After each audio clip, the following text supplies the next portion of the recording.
On April 8th this year, we're going to have the second Great American Eclipse, which is a pretty awesome thing. I'm prepared for it, as you can see. But of course, that means the sign gazers from the Rapture Elite Club are out running their mouths and talking about the sign of this event.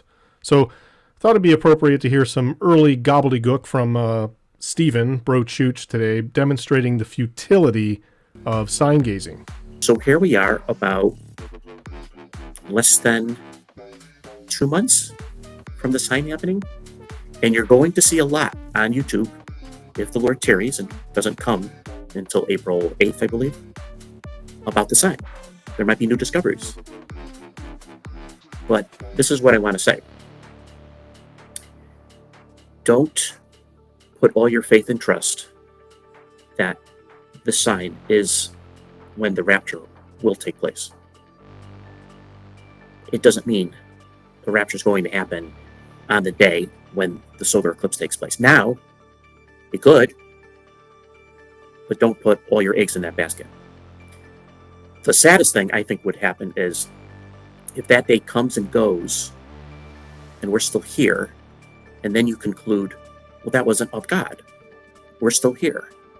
There's no rapture. Keep in mind that this could be a sign pointing to the year of. All right, Brochooch fan club. Let me get this straight. So according to him, April 8th eclipse is absolutely a sign from God to us. There's no arguing allowed about that. Just like the Revelation 12 thing was a sign.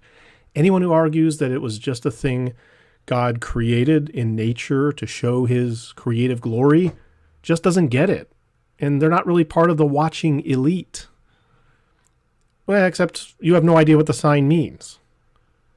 So now we have to say it has something to do with the rapture coming soon, because that's the only sign we care about, of course. We only care about signs that point to our escape from our dreary lives.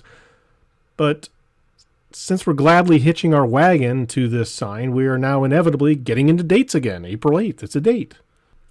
So don't want anybody mad when it fails, especially mad at me.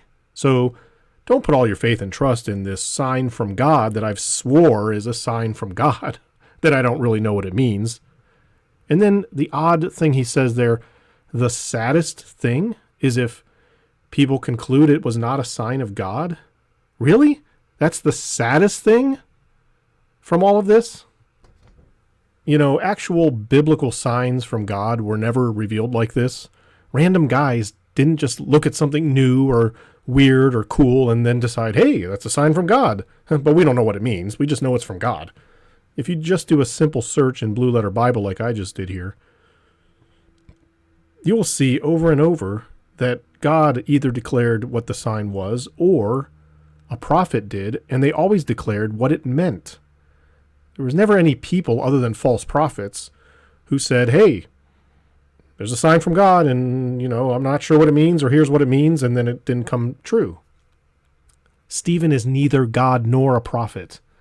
Instead, according to Stephen, a sign from God is something arbitrary that's impossible to understand. So does he treat other signs like that? Like he goes on vacation this summer with his family, and he's driving along and he sees signs along the road? What does he do with those? Does he understand those? Does he see a sign for his upcoming exit and says to his wife, hey, what does that mean? And she's like, I don't know, and shrugs or something. So why do they do this? Well, I think I know why. I think the main thing that we want to get from this is that the signs that we're seeing are very significant. But what trumps, no pun intended, the signs is our faith. We know by what we've seen, what we are seeing, and even in our spirit, we know that the Lord has given us the Spirit, Holy Spirit, and he will guide us into all truth. And so, yes, it's exciting to hear about the red heifer and the second part of this solar Bingo. eclipse. And I'm definitely taking that to the bank. However, what Bingo. trumps that is my faith that Jesus Christ is coming back. Right. It's exciting. That's why they do it. So what he just said is gobbledygook. It's doublespeak. He basically said, when God is speaking to us from the heavens miraculously or through nature or whatever he thinks this thing is. I don't know if he thinks it's a miracle or whatever.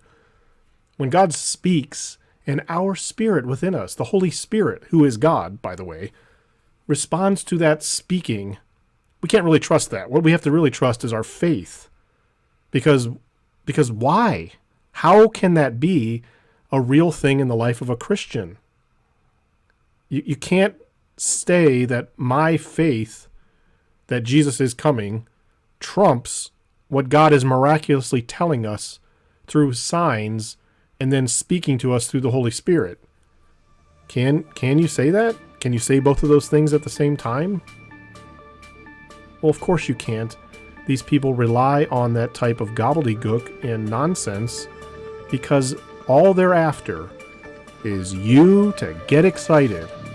You get excited, you start talking, you start watching their channels, you start engaging with them, you give them the attention or money that they crave. They will say whatever they have to say to get that.